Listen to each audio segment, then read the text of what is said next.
Hey, y'all, and welcome to another exciting episode of Down Home Dirt, the show where we dive deep into the journey of entrepreneurship with those who took the plunge and all the ups and downs that come with it. I'm your host, Dusta, and today we are joined with Dr. Kiki Wynns with Wynns Family Psychology. And we're going to get into why she's called Dr. Kiki today. That's right. So thank you for joining us. Yeah, I'm so excited to be here, and it's fun to already be laughing just with the introduction. We got to start off on the right foot, right? That's right. That's exactly. Right. So tell us where we're actually at today. Okay, we are in my Cary location for my private practice, Wynns Family Psychology. So we have this location, and then we're in Raleigh and Greensboro as well, and then opening up a new location in Fuquay in February of 2025. That's amazing. That's a far reach. I love that. Yeah. That's like 2 hours away with Greensboro, right? It's not that far. It's a little bit over an hour. It always feels further. I'm thinking Winston-Salem. Yeah. I get those two confused. I know they're like right next to each other, kind of. Yes, kind of, sort of. Yeah, they're like neighbors. It's fine. So we wanted to come out here so that you could see this wonderful room, and she has it decorated. The lights are normally low, but today we had to turn them up. It's a very family-friendly place to come and get some help, some therapy. That's something that we talk about on the podcast, is having a good therapist when you decide to become an entrepreneur. It's very helpful because your therapist can only go so far. That's right. Which we talked about that before we recorded. How they're a great start, but you might need someone a little more professional. So thank you so much. So let's start off with you telling us a little bit about yourself. Where are you from and how'd you end up in the Triangle?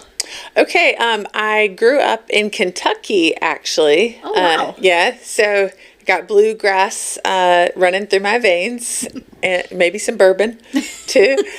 So our family moved to North Carolina when we were 15. I have a twin sister, so I speak in we's.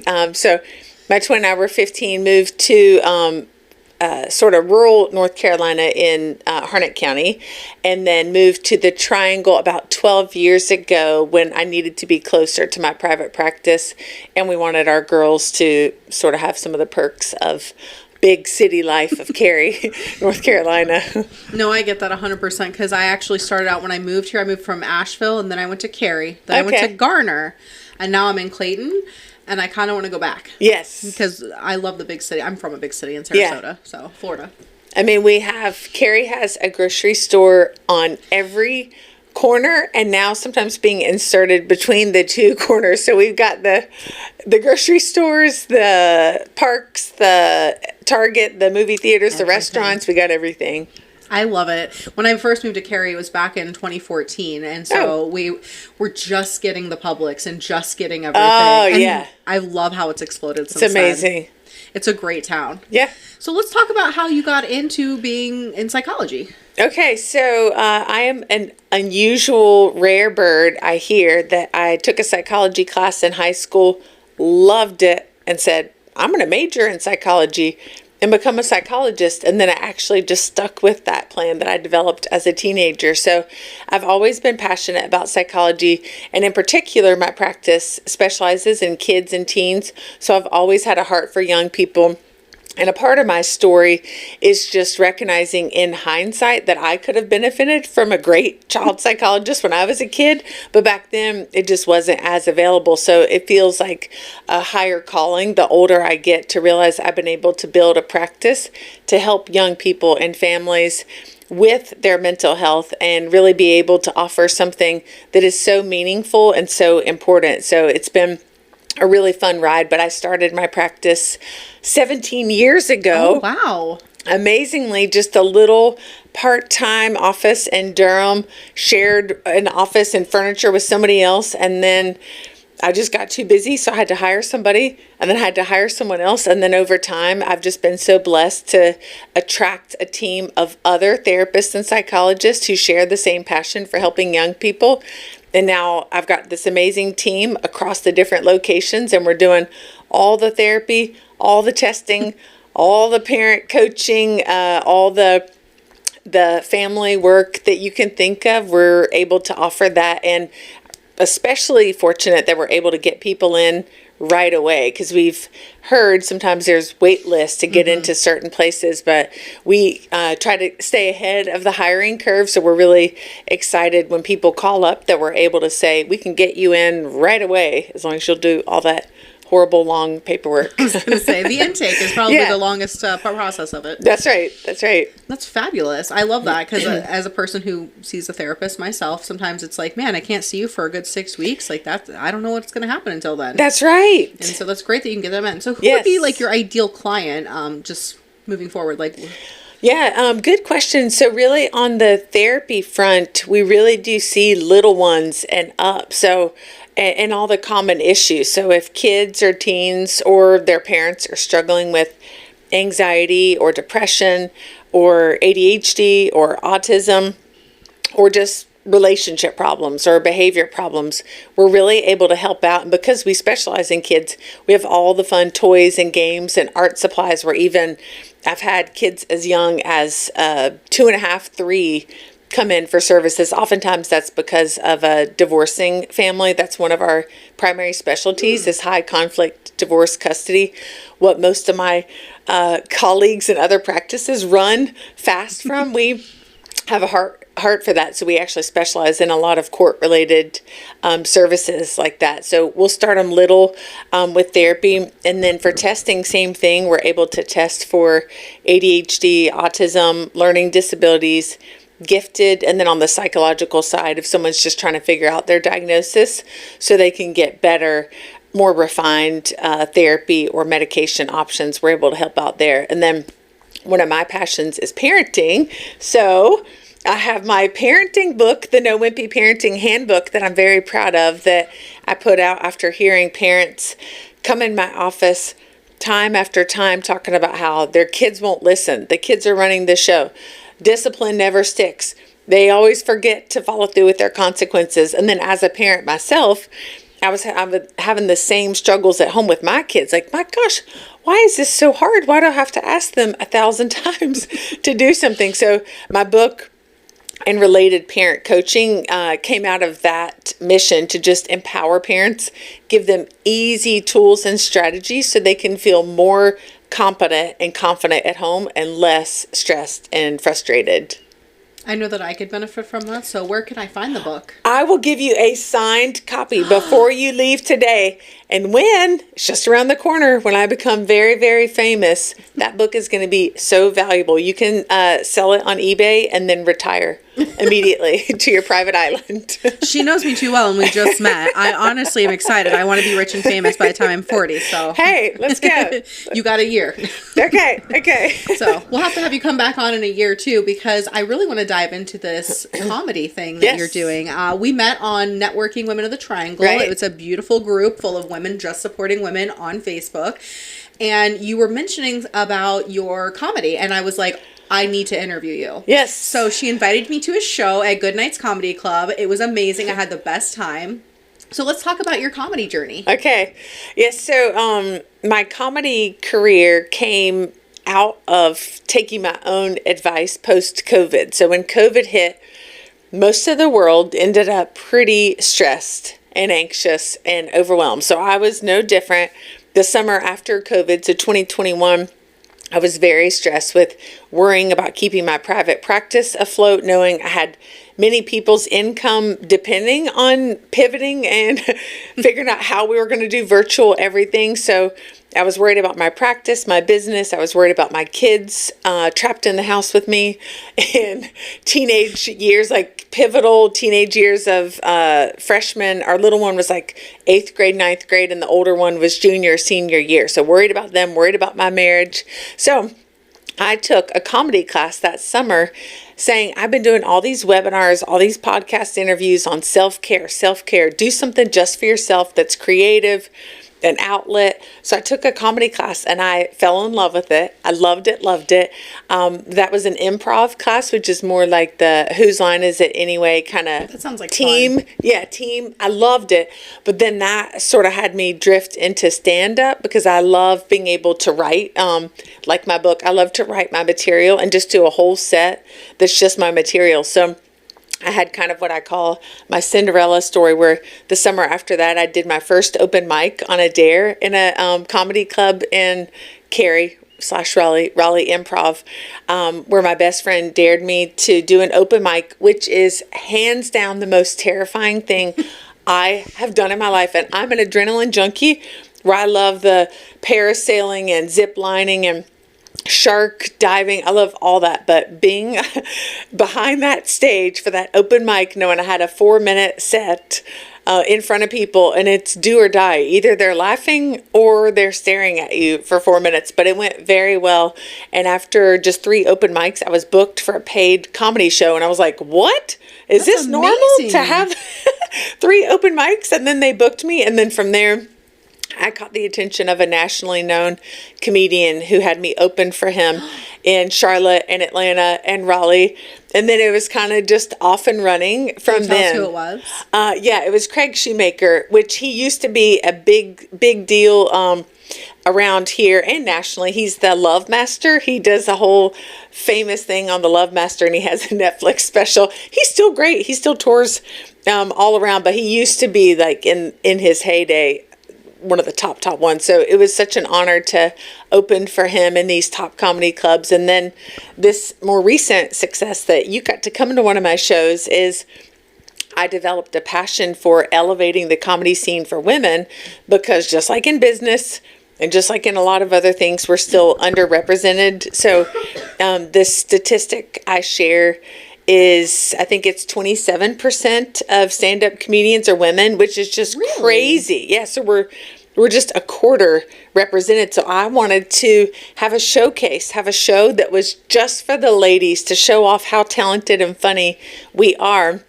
So that debuted in August of this year at Good Nights, and it sold out the room in 2 weeks of being posted on their website. It sold out.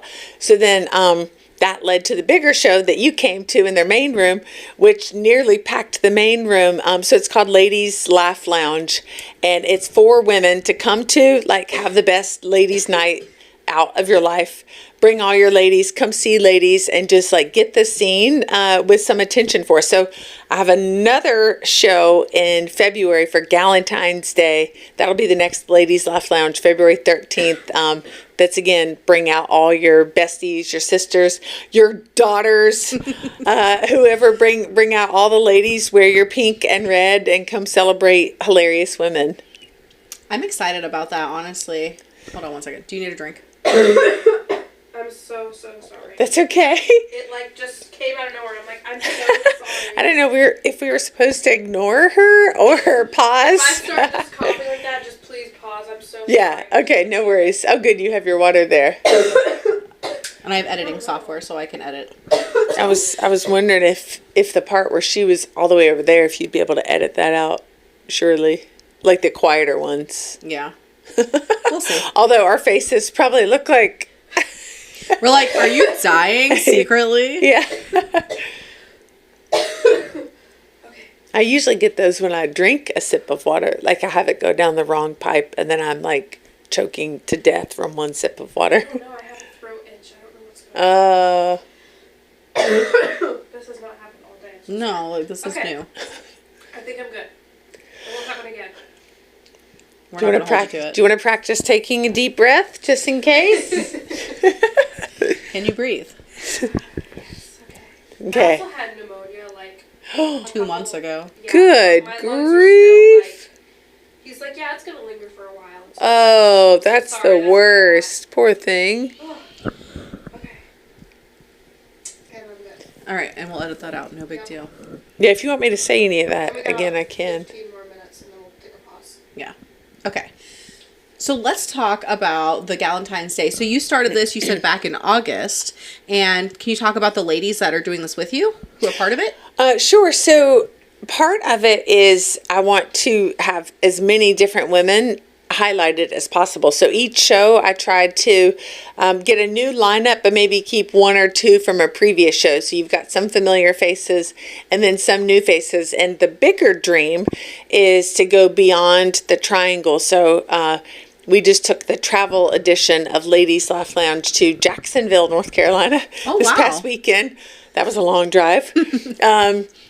And then we've taken the show to a vineyard in Gibsonville, North Carolina. So the bigger dream is to find comedy clubs around the country. I just talked to somebody in New Jersey this morning about bringing Ladies Laugh Lounge there. So the idea would be find local women who live in whatever city and recruit them to be in the show. And then I would come with myself and maybe somebody else from the Triangle to be in the show. But it's really sort of a cool community effort too, where they get to use their community connections to say, hey, Ladies Laugh Lounge is here. And then I'm coming from North Carolina to bring the original vibe and spirit of the show. So hopefully all around the country. But it's just meant to keep it fresh, keep the lineup changing. So the Galentine show will have new faces, and then myself and one other lady from the last show that you came to. So it's you can be a fan forever and come to every show and always get different content, but then still have that same celebratory feel like you experience. We like to have the pro girl power playlist pumping as women are waiting around. We have giveaways. We throw things into the crowd. We dress up. It's really just meant to be a true celebration of women and everything that we stand for, because we do have sort of a different spirit than guys, and some would say that we have a little bit more like feisty, just strong, like relentless. We will just not break. We'll just keep going, even with talking about being sick. Like, we just keep pushing ourselves. If we're a little bit sick, who cares? We still go to work, we get it done, and that's just why we're awesome. Exactly. That's why we wanted to do season 2 that was based on women's stories, because I feel like not only do we have more interesting stories, things happen to us differently, and we also still persevere through the ups and downs. That's right. That's right. And I love that spirit in women. And I also love women supporting women, because quite frankly, sometimes it's disappointing to see how we get in each other's way. And sometimes women can get competitive and petty and snarky, and that's just really disappointing, because we have so much power when we work together for supporting each other. And I don't know if you know about the scarcity mindset and the abundance mindset, but that is really on my mind lately with how that relates to women in general. We can have that abundance mindset and say there's enough success and opportunities for all of us. And in fact, if we support each other, we can probably get more success and opportunities if we're working together. No, I agree. That's actually something that I realized when I started my journey in entrepreneurship, is that there are certain women that are under the scarcity mindset. Yes. And I don't believe that, and never have. My whole thing is that I'm not going to gatekeep any information from you. Yes. And there's plenty of work for everyone. Yes. And I don't feel like I need to be like, it's all mine. Because first of all, I don't want to service all of, I own a cleaning company. We're not doing it all. That's right. You know, and if I'm not a good fit for you and someone else is, like, that's okay. And I feel like that needs to be a good fit for both of us for us to work together. 100%. And that's actually even a part of my mindset for choosing my first lineup for my first Ladies Laugh Lounge. I think perhaps having this opportunity at a top comedy club, some people may have thought, okay, let me think of the most famous comedians I know and book them. But my mind went to my very first show. I had women who had supported me and put me in their comedy shows when I was a newbie and just starting out. So I like the idea of pay it forward. And if somebody has shown a kindness to me, then I would like to show a kindness to them, and also just keep paying it forward. It's so much better when we're all nice to each other, you know? I agree 100%. And that's why I'm very much on that. And anytime somebody comes to me for advice or whatever, I'm like, yeah, here you go. And that's why I started this podcast, was to be able to say, hey, there's no gatekeeping. If you need resources, if you need information, here it is. And definitely want to support women in their journeys, because I feel like also too it is sometimes feels like a man's world out in business. Yes. And it's hard. And that's another reason I want to showcase your story, is I want to talk about some of the ups and downs that you've had transitioning from this to comedy. Can we talk about some of those? Sure. And now you're stumbling into another one of my favorite topics. I always say this sounds weird, but I love to talk about my failures. Because it's such a part of the foundation upon which I have created my success. Even my private practice came out of what some could see as a failure, where I was working at another group practice. I was happy. I had a 3-year-old, a 1-year-old. We had just bought our first family car. And it was contract renewal time. And in the private practice world, you kind of go year by year and you say, yeah, or at least with the setup of many of them. So you just have a contract. You say, I'm going to work here for a year.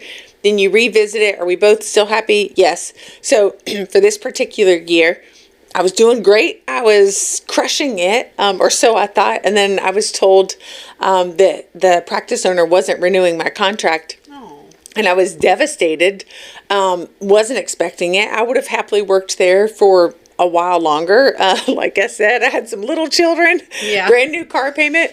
So I took a few days to be upset, be mad, cry. And then I thought, well, I guess I'm just going to start my own practice and see how that goes. So Wynns Family Psychology was born 3 weeks after that. And here we are now, 17 years later. We win... The last few years, we've won the local awards and magazines for top mental health practice in the Triangle. So, that came out of what some could say was a failure, but now through taking that and pivoting and turning it into growth, here I sit in my practice, one of 4 locations with winning awards for top practice. So it's really cool. And same thing, even with anything, with my physical stuff, like I'm an athlete from college and high school. My body doesn't feel the same as it did back then, but even with the physical maladies we face, we have the knee pain and whatever. And I'm a big believer when you have those setbacks and you question, well, can I take one more step forward? Literally sometimes, like in my racing days.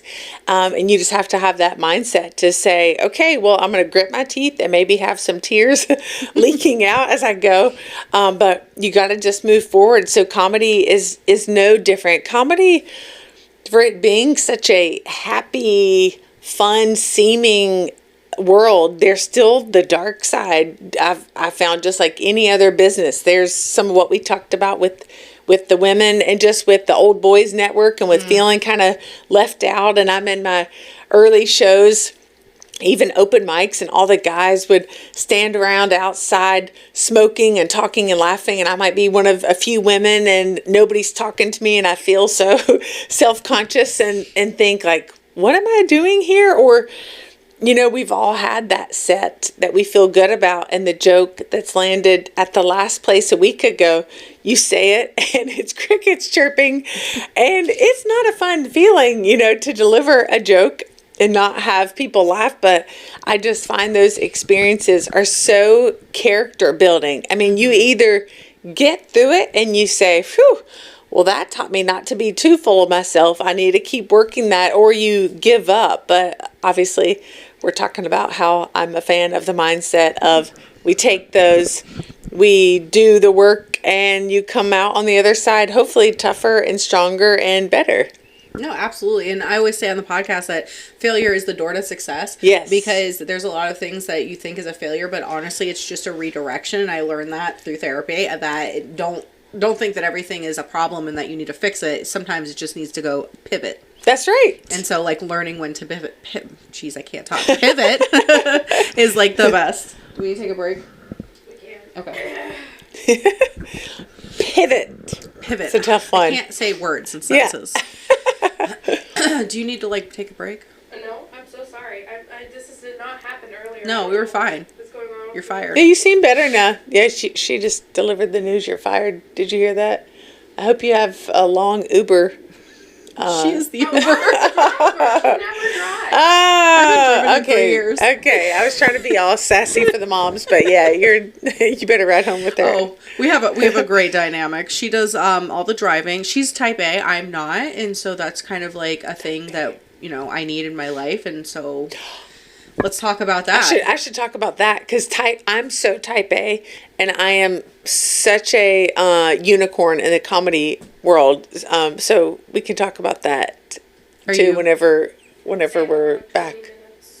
Okay, we got 20 minutes.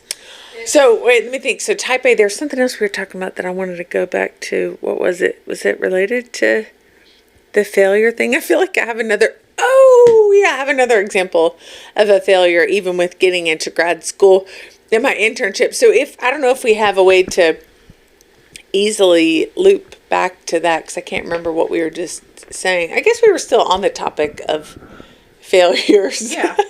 All right. If you have a way to segue us back, I forgot there's some other ones that I usually like to say. So, what are some ways that people can feel better about their failures, or what are some ways that you have made water into wine from your failures? How about that? I love it. Yeah. Good? There you go. So, what are some of the ways that you have made water into wine from some of your apparent failures in life or in comedy? Thank you for the Bible reference. I always appreciate that when I can pretend to be anywhere close to Jesus. I know I'm not, but thank you for that setup.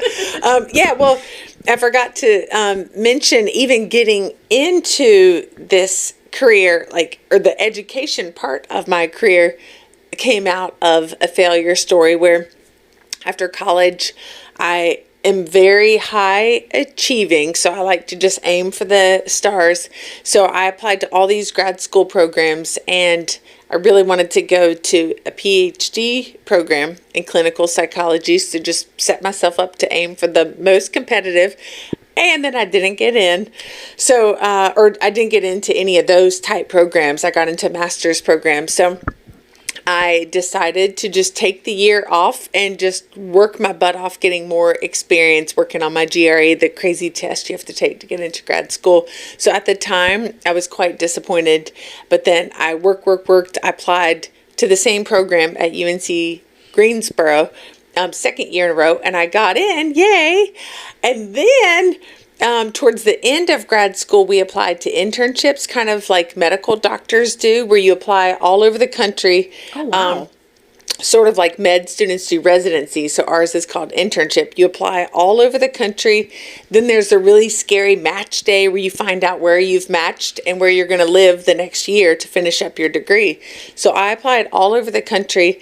But when I applied to a certain location in Michigan, I despised it because I am a warm-blooded lady. We were talking about being cold today. Yes, it's a little too cold in North Carolina for me. So Michigan was awful. Like I interviewed there in winter, and in the airport, I said to my mom, who went along with me for the interview, I will never set foot in this state again.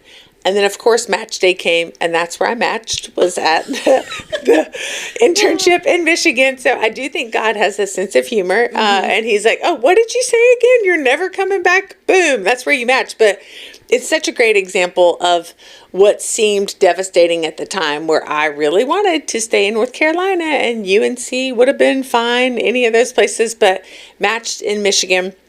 It was one of the best years of my life, where it was just my husband and I, freezing, cozy in our little apartment in Michigan. That's where we got pregnant with our oldest daughter, who was born in Michigan. It was an amazing experience. Wouldn't trade it for anything. So again, it's just good examples of, sure, I mean, there are sometimes hardcore failures that will knock the breath out of you that you just can't come back from. But typically, I like your use of the word pivot, even though it's a mouthful. Usually in hindsight, you can see how that was just simply the next door opening for the next chapter in your life, especially if you keep that kind of mindset where you're just looking for growth opportunities. I think sometimes me as a person, and it's probably ADHD, but I'll be like, cool, that didn't work. What's next? And not have follow through. And so that's kind of a little bit hard for me. Personally. Yes. And I know that when I go speak to my therapist, I'm like, I don't want to follow through. And they're like, but don't you think you should try? So how do you decide whether or not you should try and follow through with something? It's a good question because, yeah, the ADHD brain, which I'm also familiar with, not just clinically, but I'm very familiar with the ADHD brain. It is hard because there are so many exciting things I want to do, and I have many balls in the air all at once. But something I am personally working on too is, when do you follow through with it? And when should you actually say that 2-letter word that is very hard for us women? We have such a hard time saying no, even especially no to what's a fun opportunity. But that is sort of my mission towards the end of this year, probably going into a theme for next year. I'm really trying to be more strict with myself for opportunities, even if it's fun, even if it would be good money or good for my career. Is it really making my heart and soul sing yes, yes, yes? And if not, we have to practice the art of saying no, because then we have the energy and the mental stamina to follow through and see through those opportunities that we really need to be focusing on. So I wish I could say I had it all figured out, but I think it is, before you know what you need to follow through, you also need to know what are your current priorities for your life right now, and make sure that your yeses are all in support of that current dream and mission. And, follow that until it changes. And then it's okay to follow through on another dream later down the road. Maybe sometimes put that in your pocket for later. That's what I've learned. I'm like, Yes. I want to do this, but maybe like not today. That's been like my whole life. And so here we are. Yes. We're so semi-successful in life. And I say semi because I am successful in areas. Mm-hmm. But sometimes I feel like I'm not. So maybe that's just a me thing. But I know other people deal with it too. I really like the metaphor. I'm a big metaphor person. So I like, me too. I love metaphors. So I like the idea of just having it in your pocket, or I do the shelf metaphor a lot. What's that? Where you just say, okay, you got your top shelf. You may never get to those. Like, there may just be too unrealistic. Then you have your little mid-tier shelf. So for that pocket idea, maybe we just put that on the medium shelf for now. So that's going to come maybe next year. And then you have your things right here front and center on your shelf that you're taking out daily. For example, my private practice. Right now, I have to be getting ready to open our 4th location. So all those things are on the shelf right here. Open up the new location and just kind of have a sense in your mind of which shelf you're going to put it on. And then you kind of have that peace of mind if you're like me, where you're worried that you're going to forget about it, or you won't come back to it. They're all nicely there. You can look at them and say, oh yeah, I see you up there, but not right now. I'm focusing on these for now. Yes, so that's why I think it's important to make sure that when you're making moves in your life in general, not just entrepreneurship, but you have someone there in your corner telling you not what to prioritize, but how to. Exactly. And on the note of saying no, if you're a metaphor person, this one I learned a few weeks ago, and I've used it 10 times already. Have you heard about keeping margins in your life, just like in a book? I love this.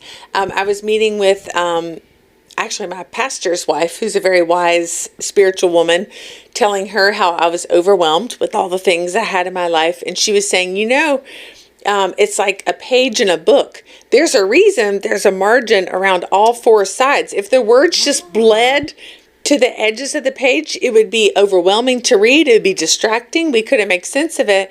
So we, especially women, we have to have that margin around our life. We have to have space for breathing and relaxing and being in the here and now and being mindful. If we're just bleeding over the pages, then we're going to feel overwhelmed and messy and distracted. So I loved that margins, and I have tried to keep that front and center as a nice visual for my goals for myself ever since I learned it. No, I like that. Now I'm learning it, so I can do that, because that's me. I tend to bleed over and get overwhelmed, and we're going to do all the things at once, and we're going to do nothing because we can't focus. That's right. So that's okay. So they're there for a reason. I need to constantly remind myself it's there for a reason. That's right. Yes. That's fabulous. So do you have any advice for anyone who is maybe feeling overwhelmed? Breathing techniques. We've talked about that in the podcast before. Making sure that you learn how to breathe, because I didn't realize this, but I was breathing wrong. Most people are breathing wrong. Yeah. This is the number one thing I teach a client who's struggling with any kind of anxiety or stress. And I'm talking about even 6-year-old kids. I teach them the right way to breathe, because most people, especially if you're stressed, you're breathing from your chest up here, shallow breaths, and most people don't realize it needs to be from your diaphragm. So when I'm teaching kids, I literally have them put their hand on their tummy and teach them to breathe in. You puff up your stomach and blow it out like a beach ball. And then when you breathe out, you should be sucking your belly button to your spine. So it's the opposite of what most of us think. So you're breathing in, puffing out your diaphragm. But I also love square breathing. Have you seen that? On YouTube, they have the best videos for square breathing. It's great. If you do it a few rounds, you immediately feel this happy, relaxed feeling in your brain, where it's essentially, if you visualize the square, you hold your breath for a few seconds going up the square. I'm sorry, you inhale going up the square, you hold it a few seconds, then you exhale, and then you hold your breath a few seconds. So you're basically inhale, hold, exhale, hold, and you're just going around a square as your visual for 4 seconds or so. But if you do that a few times, you feel amazing. And if you look it up on YouTube, there's amazing videos where they just walk you through it. But breathing is so important. And I also do a lot of preaching about exercising and getting outside in nature, because most people are not getting enough of the sunshine and the trees. And there is an overwhelming amount of research showing how helpful that is for our mental health. So just getting your daily dose of sunshine, getting out there in the trees, that right away is going to reset your mental health too. So breathing, nature, sun, all that's not even coming in my office. But of course, if you need therapy, then that's a great complement to some of those healthy habits. No, absolutely. And remember the margins, guys. Yes. So that's right. Oh, and the margins kind of goes with the square breathing too. Yeah. We have this So nice we're leaving little room thing for everything. Okay. Yes, I love it. I love it. This is great. I love learning, and I love being able to share that with other people. Yeah. So I think we have a few more minutes left. Is that correct? All right. So if you want to tell everybody where they can find you and about your show coming up. Okay. So I am, for my private practice, our website is a great way to get in touch. It's wynnspsychology.com. WYNNS, wynnspsychology.com. We're also on Facebook, and we do a ton of posting on our Wynn's Family Psychology Facebook, not promoting services, but just cute little mental health tips like what we've talked about today. So follow us on Facebook. Then on the comedy side, my Instagram is the main place I put out comedy information. It's Kiki's Comedy Club. KIKIS, Kiki's Comedy Club on Instagram. I also have a brand new comedy website, kikiscomedyclub.com. Oh, I'm so excited. Yeah, you can check that out. Thank goodness for 18-year-old children who helped me put it together. My daughter helped me put that together. So kikiscomedyclub.com. And my next Ladies Laugh Lounge show is at Goodnight's Comedy Club on February 13th. The ticket link is already on Goodnight's website or on my website or on my Instagram. So I would love to get a big turnout of all the ladies who live anywhere close to the Triangle to come out and check out that show. I'm really excited. So I don't have a Valentine's Day date, so I'm going to come join and get my laugh on.